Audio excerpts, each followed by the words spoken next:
कि मेरे दादा बहुत परेशान थे कि उन्होंने पाकिस्तान आना है कि नहीं। ये मैंने आर्टिकल लिखा था अमेरिका में, दोबारा पब्लिश करूंगा। ये लिखा था जब आदित्यनाथ योगी के, क्या नाम है उसका, जो यूपी का चीफ मिनिस्टर बना, जब उसने कहा कि मुसलमान चले जाएं, तो मैं अमेरिका में प्रोफेसर था पाकिस्तानी, तो मैंने एक आर्टिकल लिखा था अमेरिका की अखबार में कि मेरे दादा बहुत परेशान थे कि उन्हें पाकिस्तान जाना है कि नहीं, क्योंकि सब कुछ छोड़ के जाना पड़ना था। उन्होंने फैसला लिया था और वो सारी उम्र जब तक यहां थे, जितनी देर जिंदा रहे, तो वो पूछते रहे, अनश्योर थे कि मैंने सही फैसला किया था कि नहीं। उसको देश कहते थे जब भी बात सुनाते थे। सभी के आपके बुजुर्ग जितने, वो देश क्या के बातें सुनाते थे, आपको पता है। तो वो अनश्योर थे कि मुझे वहां जाना है कि नहीं जाना, छोड़ के आना चाहिए था कि नहीं। तो मैंने अमेरिका में बैठ के जवाब दिया था कि दादाजी आपका फैसला दुरुस्त था।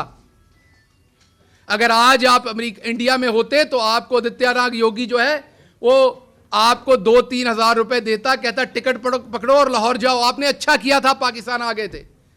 वहां मुसलमानों के लिए पनाह नहीं है, घर नहीं है। लेकिन अगर मेरे दादा को यह पता होता कि मेरा पोता सारी मेहनत करके हर जगह पहुंचेगा, फिर उसे नंगा करके मारा जाएगा, तो शायद वो दोबारा सोचते कि मैंने जाना था कि नहीं।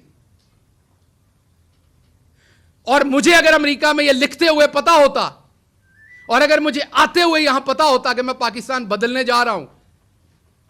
आपने देखा हमारी पार्टी में, मैं अपनी पार्टी के हर शख्स का एहतराम करता हूं जो आज इमरान खान के साथ खड़ा है। इमरान खान जान की बाजी लगा रहा है इस कौम के लिए।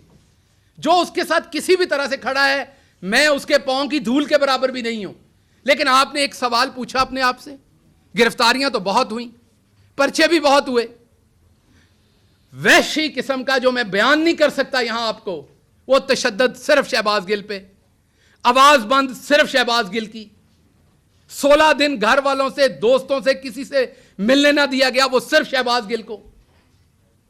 अदालतों में ट्रायल चल रहे हैं तेजी से, यहां 3-3 साल फर्दे जुर्म आयद नहीं हुई।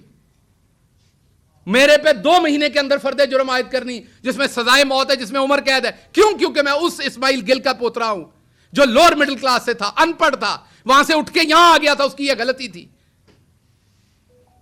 हिंदुस्तान के अंदर यही 124A जो दफा है, इसके ऊपर लोगों के ऊपर मुकदमात किए गए और सबसे ज्यादा मुसलमानों को गद्दारी के जुर्म में जेलों में डाला गया।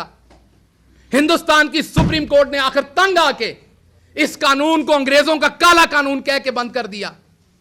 आज हिंदुस्तान के अंदर किसी के ऊपर इस दफा के ऊपर पर्चे नहीं हो सकते, और मेरे ऊपर 2 दर्जन गद्दारी के पर्चे दे दिए। मैं कहां से गद्दार हूं? मेरा बाप कहां से गद्दार है? मेरा दादा कहां से गद्दार है? हम अपना सब कुछ छोड़ के इस मुल्क में 2 दफा हिजरत की हमने। मेरा दादा सब कुछ छोड़ के आया, मुझे मौका मिला, मैं दुनिया के सबसे सुपर पावर में गया, वहां की सबसे बड़ी यूनिवर्सिटी में गया, मैं टॉप सैलरी ले रहा था, अपने सारे मटेरियल ख्वाब जी सकता था। सब कुछ छोड़ के, अपनी फैमिली वहां छोड़ के मैं यहां आया। मुझे सब ने मना किया, मुझे पछतावा नहीं है, मैं इसकी कीमत दे रहा हूं। लेकिन आपको बता रहा हूं, ओवरसीज पाकिस्तानियों को बता रहा हूं, आपको यह बुखार नहीं होना चाहिए। मैंने आज रांझा साहब को बताया, इनको भी बड़ी चुल है यहां सियासत करने की। मैंने कहा आपको यह बुखार नहीं होना चाहिए, चुप करके वहां अपना काम करें, पाकिस्तान की मदद करनी, वहां से पैसे भेजें बस। खबरदार, आप मिडिल क्लास के लोगों ने सोचा कि आप सियासत करके इन वडेरों के बराबर बैठ सकते हैं। क्योंकि मैं इनसे डरता नहीं था, मैं बराबर के जवाब देता था, मेरे अंदर खौफ नहीं था। मैं इन वडेरों की औलाद को बराबर टीवी पे टक्करता था। मुझे तब भी धमकियां दी जाती थी। मैं वाहिद हूं पीटीआई में जिसने पीटीआई की हुकूमत में आप सबके सामने हाईकोर्ट में केस भुगते, मुंह पे स्याही डलवाई, अंडे खाए, जूते मारे गए मुझे। मेरी अपनी हुकूमत, मेरा अपना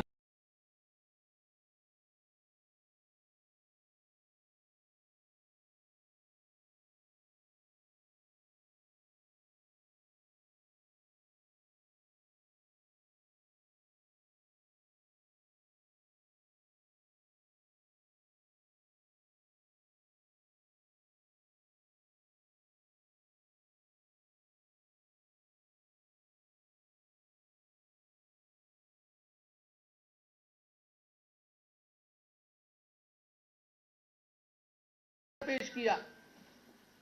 आप कहते मैंने ये गुनाह नहीं किया, नहीं आपने किया है।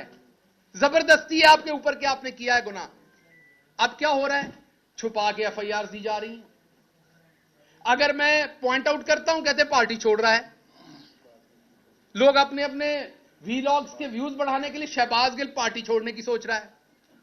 शहबाज गिल ने अपना सब कुछ जला दिया इस मुल्क के लिए, इमरान खान के साथ अभी भी खड़ा है, पार्टी छोड़ने के लिए खड़ा है। सो इसलिए मैं आज की प्रेस कॉन्फ्रेंस में जो सबसे इंपॉर्टेंट बात आपसे करने जा रहा था वो अब करने जा रहा हूं। मेरे ऊपर एक बलूचिस्तान में एफआईआर दी गई, जिसको हमने वहां पर वुकला हायर किए।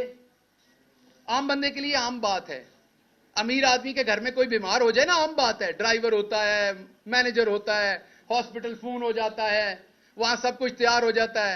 ये पीछे असलम साहब खड़े हैं, इनसे पूछें हमारे जैसे फैमिलियों में जब कोई बीमार होता है तो क्या होता है, पहला फिक्र पैंदी है पैसे कितों ले आने ने। चलें ठीक है, मैं आप लोगों में से आसूदा हो गया अमेरिका जाने में, लेकिन जानता तो हूं ना ये सारे मसले। इसी तरह जब केस बनता है ना गरीब आदमी पे, मिडिल क्लास पे, तो उसको पता होता है मैंने उस अदालत में पहुंचना कैसे, मैंने वकील कहां से करना है, मैंने इस मुकदमे को कैसे लड़ना है। क्योंकि आपका वो अशराफिया का नेटवर्क नहीं है जिसने आपको परों में छुपा लेना है। बलूचिस्तान में केस हुआ, बलूचिस्तान की हाई कोर्ट में गए, बलूचिस्तान के जज साहब ऑर्डर कर रहे हैं कि अगर कोई और एफआईआर है शहबाज गिल पे तो वो ले आओ। बलूचिस्तान के जज साहब के साथ झूठ बोला जाता है, एफआईआर नहीं लाई जाती उनके सामने, जो होती है उसे वो कानून के मुताबिक क्वैश करते हैं और एक एफआईआर करके छुपा के रखी जाती है ताकि जब इस्लामाबाद में कोर्ट की तारीख भुगतने जाए इसको फिर दबोच लो। क्योंकि इस्माइल गिल का पोतरा है ना, ये कौन सा किसी नवाब का पोतरा है, दबोच लो दोबारा। लाहौर के हाई कोर्ट में आता हूं, मेरा सलाम है जजेस को, अल्लाह की कसम, जितने पेशेंस के साथ इस मुल्क के जजेस कोशिश कर रहे हैं इस टाइम, शायद ही कोई और कर रहा हो। लेकिन जो पूरा निजाम बना दिया गया है, ये जो इस टाइम हुकूमत बैठी हुई है, इनकी जो हटदर्मी है, जिस तरह जजेस के फैसलों को ये ब्रेक करते हैं, जिस तरह उसको रोकते हैं, उसका कहीं मुजाहरा हमने नहीं देखा पहले। 6 के करीब हेयरिंग्स हुई, हर दफा जज साहब ने कहा लाएं कौन सी एफआईआर है, झूठ बोले गए, नहीं बताया गया। अभी पिछली हेयरिंग में भी एफआईआर की पूरी तफसील नहीं दी गई, सिर्फ यह बताया गया कि हां जी बलूचिस्तान में एक और एफआईआर है। तो मेरा सवाल है, यह बलूचिस्तान हाई कोर्ट के जो ऑनरेबल जज का फैसला था कि कोई और एफआईआर है तो सामने लाएं, उसकी बेतौकीरी करने की जरूरत किसकी हुई है? मैं तो चलो मिडिल क्लास हूं, मेरी तो आप बार बार करेंगे, मैं तो एक गद्दार आपको मिल गया हूं, मुझे तो आप 2 डालेंगे तो 2 डालें, लेकिन कम से कम इससे 2 फायदे होंगे। एक तो मेरे जैसे किसी और को अमेरिका में बैठे बुखार नहीं होगा, वो दोबारा इधर को नहीं चढ़ेगा। आप लोगों के 2 ही काम है, उधर से आईफोन खरीदें 8-7, शैम्पू खरीदें, बॉडी वॉश खरीदें, इधर के लिए और तोहफे खरीदें, बैग बनाएं, इधर हंस के तस्वीरें खिंचवाएं और वापस दफा हो जाएं। इधर हक मत मांगिएगा अपना बराबरी का, क्योंकि आपको आदतें पड़ी हुई हैं वहां की, आपको जुकाम हुआ है वहां का, वहां आपको दी जाती है बराबर की इज्जत। यूनिवर्सिटी ऑफ इलिनॉय में मुझे कोई गद्दार नहीं कह सकता था अमेरिका का, हालांकि मैं अमेरिका का शहरी नहीं था, मैंने अमेरिका के साथ वफादारी का हल कभी नहीं दिया था, लेकिन वहां मैं खुल के बात करता था, मुझे कोई गद्दार नहीं कह सकता था। लेकिन जिस मुल्क में मेरे दादा ने अपना सब कुछ छोड़ के पांव रखा, जिस मुल्क के लिए सब कुछ कुर्बान किया, वहां पर 1 दफा नहीं 2 दर्जन गद्दारी के मुकदमा आते मेरे ऊपर।